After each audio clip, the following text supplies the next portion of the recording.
Hello everyone, I am 8376 and welcome to my brand new Minecraft Beta 1.7.3 world. Now, before I start anything, I gotta get something out of the way. This is not a Let's Play. I know I'm gonna get a bajillion views on this video and everyone's gonna be like, yes!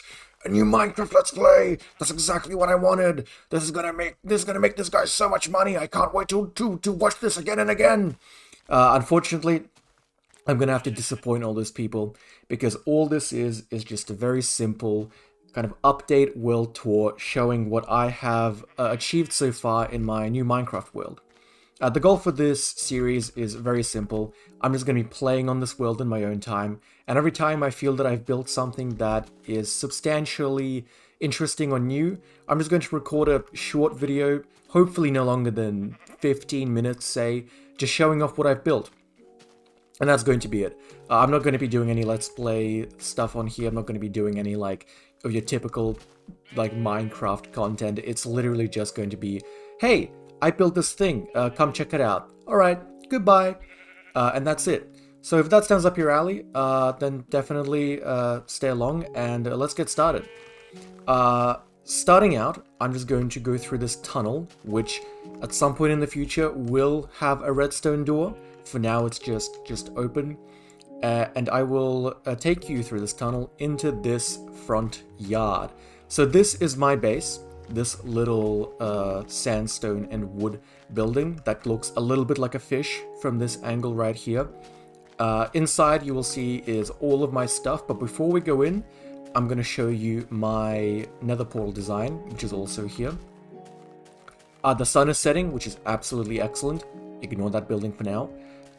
Because the sun setting means that we can appreciate the glowstone, which is hidden in the nooks and crannies of this broken stone kind of design. The idea for this portal was to make it seem like the portal just sort of appeared out of nowhere and the force of its apparition just broke all of the stone so that it looks like it's like cracked and stuff like that. I think I did it pretty well. I think I did a pretty good job communicating that idea, and the glowstone is just there to add a little bit of pizzazz to this nether portal. Anyway, so let's enter my base.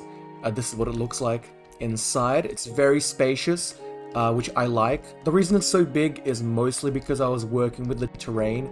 This used to be like an overhanging cliff cave kind of area, and all of this was just open space. I made the floor out of wood, not wool. I made the floor out of wool and sandstone.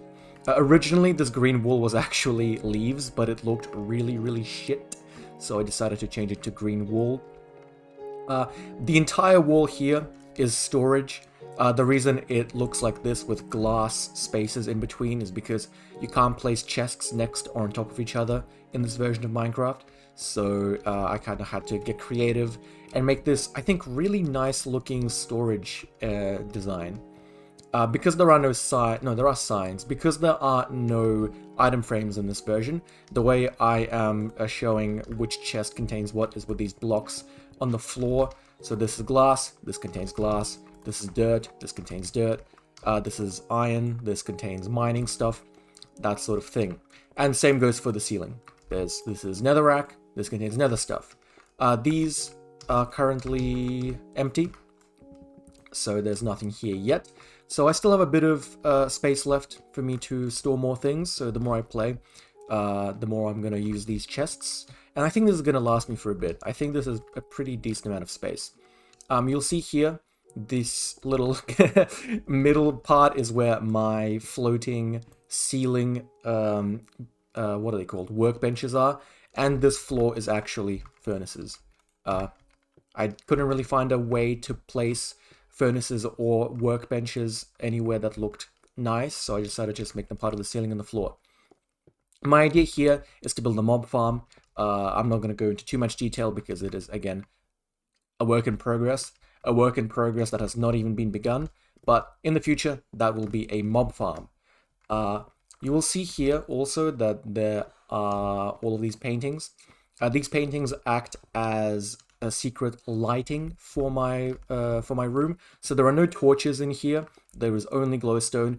but this area of the wall was a little bit dark, so I decided to illuminate it with secret glowstone behind paintings.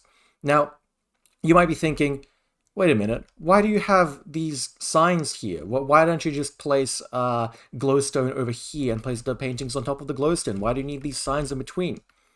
Well, the truth is, I don't need these signs in between. I am a fucking idiot. The reason I put these here is because when I was building these wall painting glowstone things, I was like severely sleep deprived. So this is the result of somebody running on 0 hours of sleep. This completely genius design that is fucking useless. Just a couple of other things in the main base before we go into the cave over there. This right here is a hammock. The reason I did this is to avoid nightmares. So when you sleep under certain conditions, mobs will spawn next to you. And this is just a way that I avoid nightmares by making this hammock design, which I think looks pretty cool. It doesn't look anything like a real life hammock. It just kind of looks like a very symbolic hammock, if that makes any sense. This right here is another genius design, portrait glowstone light. And over here in this chest are my sacred items. This contains my very first wooden pickaxe, the very first diamond that I found, and the first diamond pickaxe which I depleted.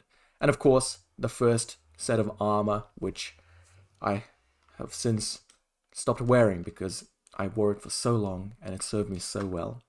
So these are my sacred items. Anyway, last thing here, we have the bulletin board. I won't give you every single sign. You can just pause if you're curious and read all of them. So far, this is just a to-do list.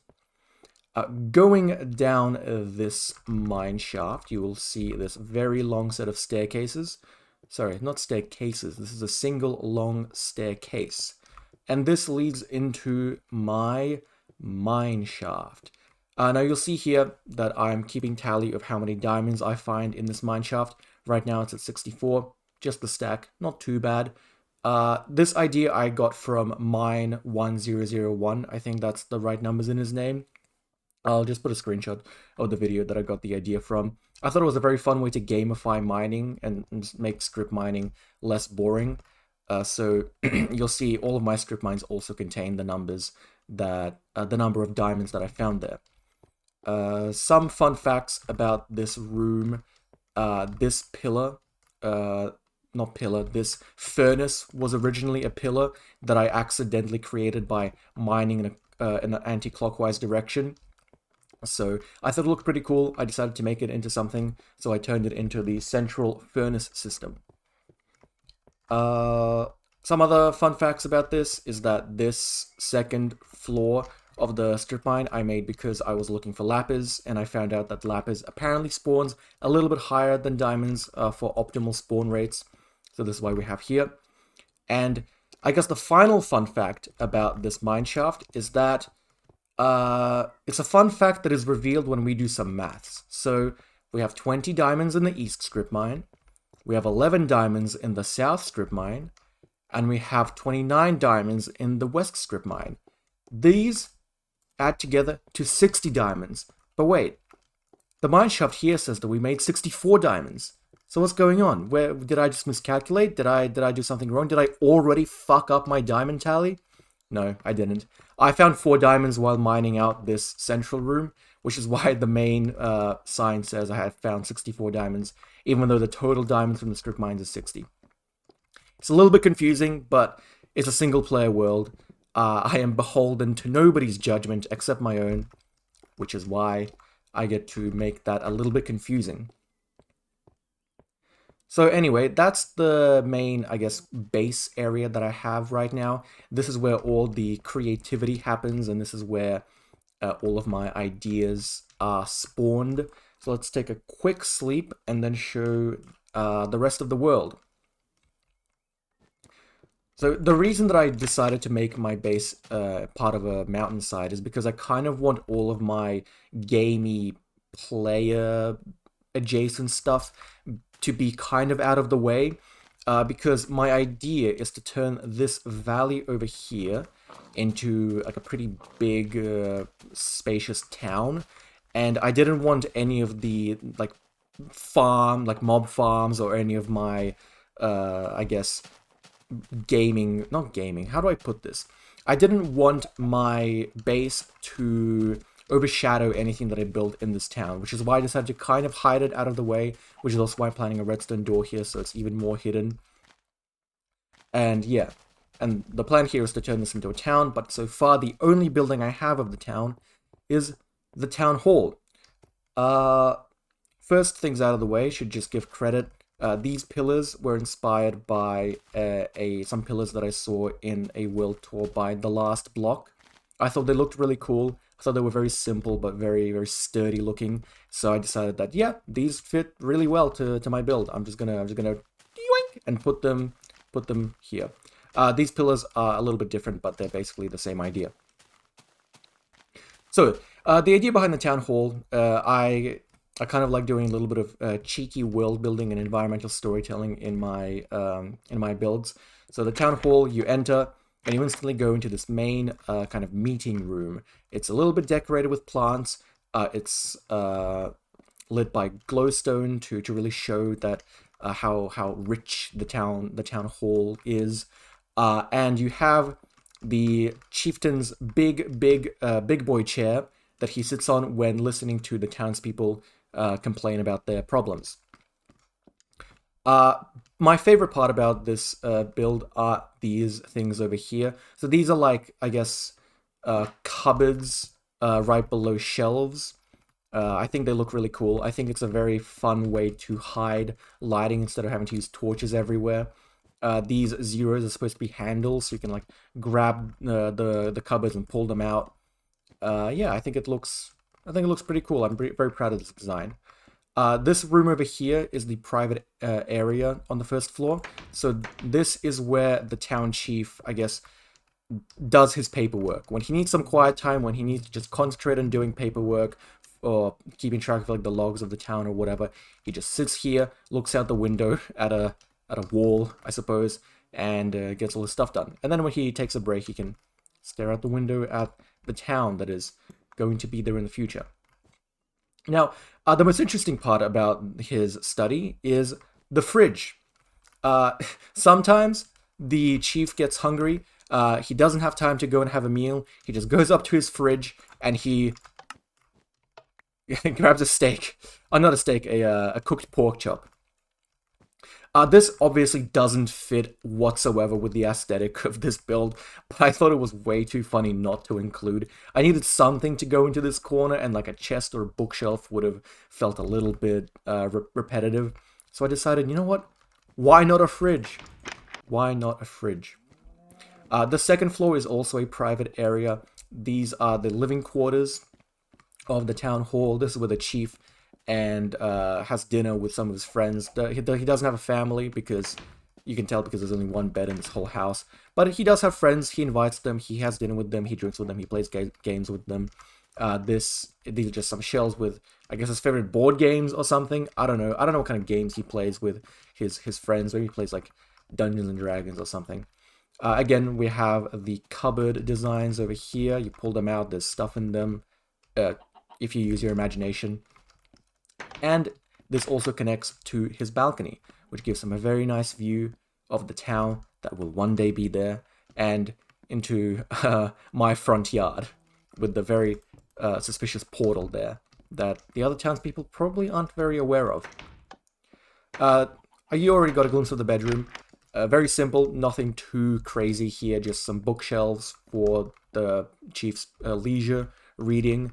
Another cupboard, like bedside table thing, some more bookshelves right next to him. Maybe these are the books he reads right before bed, and just a painting that is just completely decorative, and it connects to another smaller, kind of more private balcony. Yeah, so that is the town hall's first two floors. The final floor is this. This is the attic. This just has a bunch of junk. These are unused chairs. These are, I guess, pieces of fucking driftwood or whatever. I don't know what these are supposed to be. Unused furniture, more unused furniture, unused books, unused note blocks for some reason, a painting that the chief doesn't like, and brown bags full of miscellaneous stuff. The most strange thing in this attic is this fully grown tree. Originally, this was supposed to be like a potted plant because I just had a sapling here. But then one day I came up and saw that the sapling had grown into a full tree. I didn't realize there was enough space above it for it to do that, but apparently there was. So we now have a full ass fucking tree in the town hall's attic, which is pretty funny. It's one of those unintended things that that can get unintended things that are pretty funny to once they happen. So I think I'll probably end the video there. There's another level up there, but literally, if you look at it from here, you've seen everything. It is just a completely undecorated, just there to get the job done sugarcane farm and cactus farm. Sometimes mobs die there. Sometimes that can be funny, but, you know, otherwise there's literally nothing to see there. I haven't built anything else there. So I guess, yeah, that's my beginning of this world. That's what I've built so far. I guess before ending the video, I should just outline some of my plans. The idea for this town is to have a big cobblestone or stone wall stretching from that side of the valley over to this side of the valley. And then within it, have kind of a town full of all sorts of stuff. The basic design of the town that I have right now is to have some of the buildings have red roofs and some of the buildings have blue roofs, so that, you know, the town hall is purple because red and blue together make purple. That's kind of some color symbolism over there. But what kind of buildings exactly I'll build, I don't have any super big ideas for. I just have an idea for maybe a church or some sort of sacred place on this level, kind of equal in terms of height to the town hall. On the farm terrace that is above everything, I'll have some windmills, maybe one windmill, depending on how many I manage to fit in. Somewhere that it would be nice to have like a waterfall or a lake going through. Not a waterfall and a lake, a waterfall and a river going through. The most interesting idea that I have is to turn this little section of the cliff into a face, like a Rushmore-style face, carved into the cliff, and then give it a beard made out of vines. So my idea is to do that with just leaf blocks, like put leaf blocks hanging down here so that it looks like the face of an old man with a grassy beard kind of just hanging here, which I think will look pretty cool when I get that done. But yeah, that just about wraps up this initial world tour. Again, just a reminder, I'm going to be releasing these styles of video every time I build something new in this world. So if you enjoyed this video, if you enjoyed this quick little update on how my world is doing, then definitely subscribe and wait for more. I'll probably, with the rate I'm going now and with how much time I currently have, I'll probably be releasing like a video every 2 to 3-ish weeks. So if you have like 10-15 minutes to spare every so often, definitely keep a lookout for more videos and stay tuned to see how I progress in this world and how this world grows. But yeah, with that out of the way, have a good rest of your day. Enjoy doing whatever it is you're going to be doing right after this. If you're eating, enjoy your food. If you're just scrolling through YouTube, enjoy the next video you're going to watch. Or if you're about to go somewhere, enjoy wherever it is you're about to go as well. And I will probably see you in the next one.